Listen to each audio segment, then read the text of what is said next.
Welcome to the book of Melachim I, Paragraph chapter 20, where we have a very intense exchange, a war between the kingdom of Israel and the kingdom of Aram.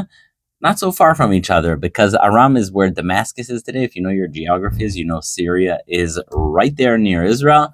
And so they go to war with Shomron, which is Samaria. It's even northern to Jerusalem, so it's not that far.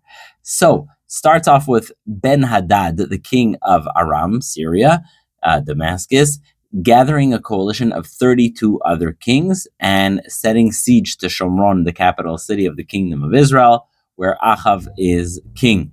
And here are his modest demands. He sends a message to Achav, the king of Israel, and he says, look, here are my demands, very modest. All I need from you is all of your gold, all of your silver, your wives, your children, everything you got.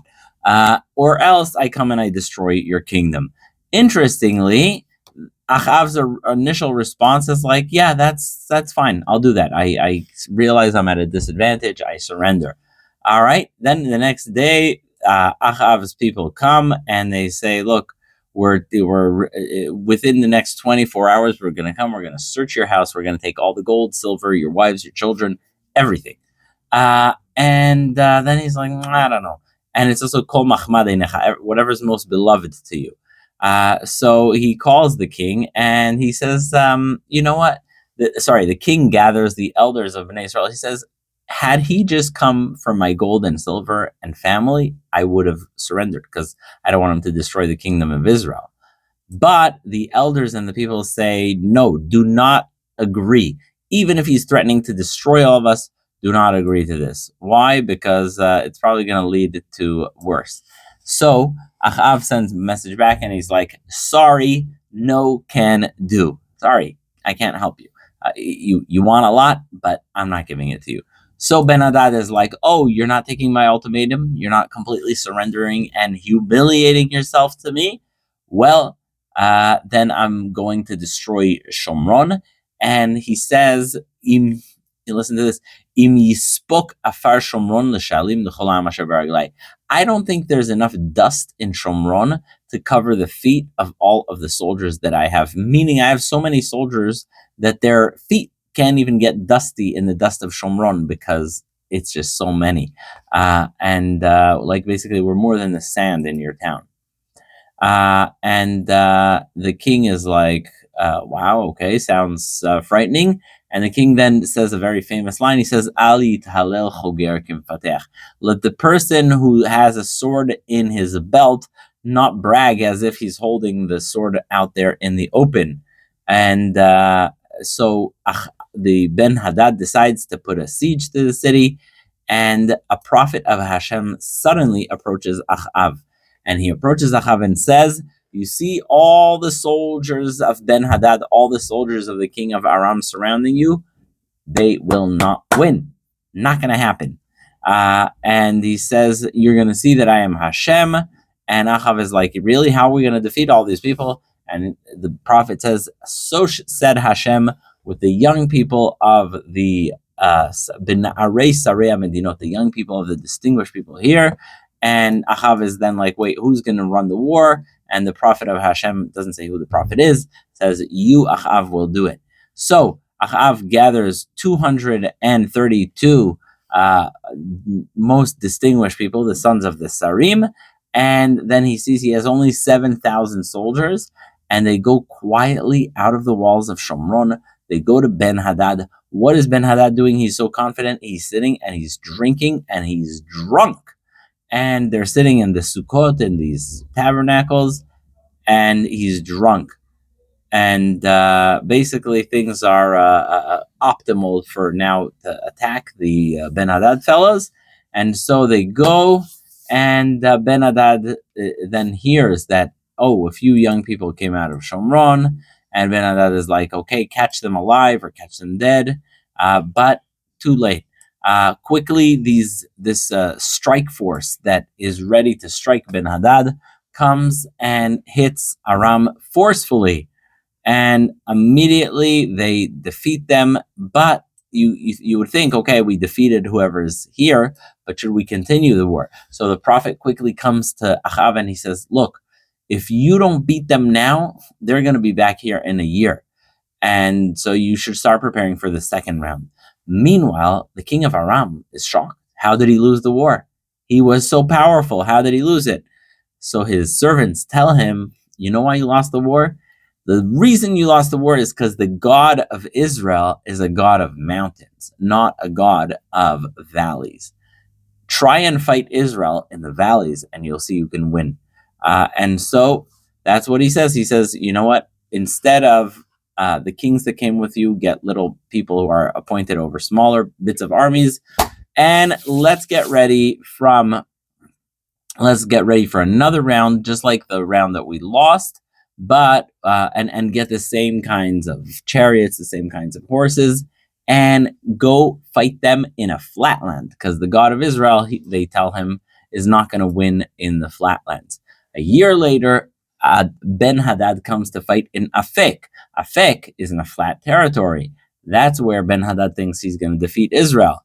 And then the prophet comes to the king of Israel, Achav, and he says, since Aram have defiled Hashem, they've spoken out against Hashem, not defiled, they've spoken out against Hashem, they said negative things about Hashem, and they said Hashem is only a God of hills and not a God of valleys, I will make you win also here as well.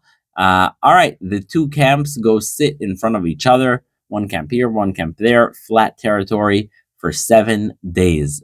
And then they go and boom, the people of Israel destroy 100,000 soldiers of Aram in one day. And then the people of Aram run away to Afek, to the city, and the wall of the city falls on them, and 27,000 additional members of the Ben-Hadad coalition die, and Ben-Hadad then runs into the inner chamber of a house in the city. So he lost the war.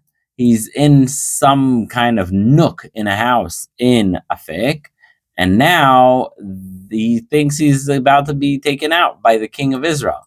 Very, very, very famous and important words that are so familiar to us from nowadays.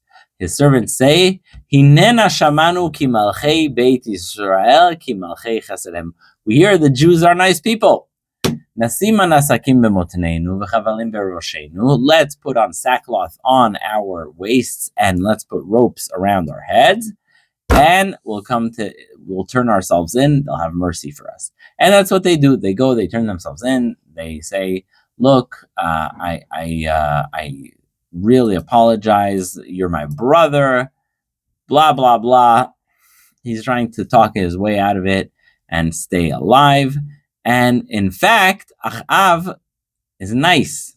Bad idea to be nice like that to your enemies. And Achav says, not only will I let you go alive, but I will give you the cities that I took from you, and you can go and put some of the decorations that I have in Shomron, in Damascus, and let's make a covenant, basically peace, love, and brotherhood.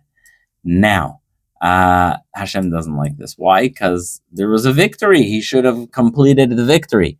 So it says that one of the prophets comes to another man and says, strike me, hit me. And the man says, no, but he's like, no, Hashem said you should hit me. The guy won't do it. He's a nice guy. So the prophet says, you didn't listen to Hashem.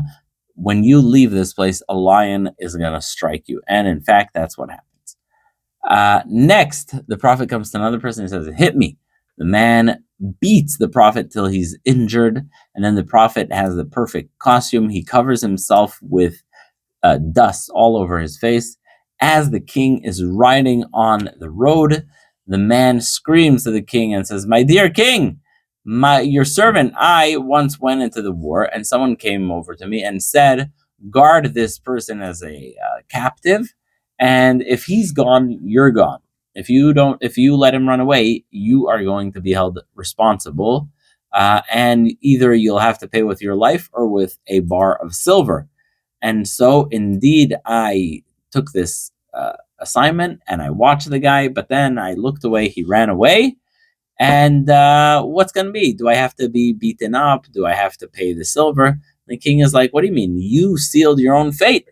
and suddenly the prophet removes the dust from his face, and he tells the king, wait a second. The king realizes he's a prophet, and the king and the prophet says to the king, you let that man run away, and your soul, Mr. Achav, is going to be now a substitute for his soul. Your nation will be a substitute for his nation.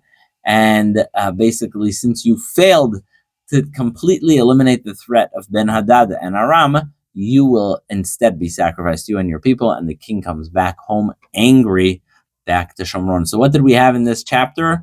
Big war between Ben-Hadad, the king of Aram, and 32 other kings that come to take away Shomron. First, they give Achav a offer to surrender. They say, you have to give everything you have. He's like, okay, but then he's like, not okay. And so a war develops. Hashem sends the prophet, tells Achav, go fight. Indeed, he fights. It's successful. And they strike them. They strike Ben-Hadad once. They strike him twice.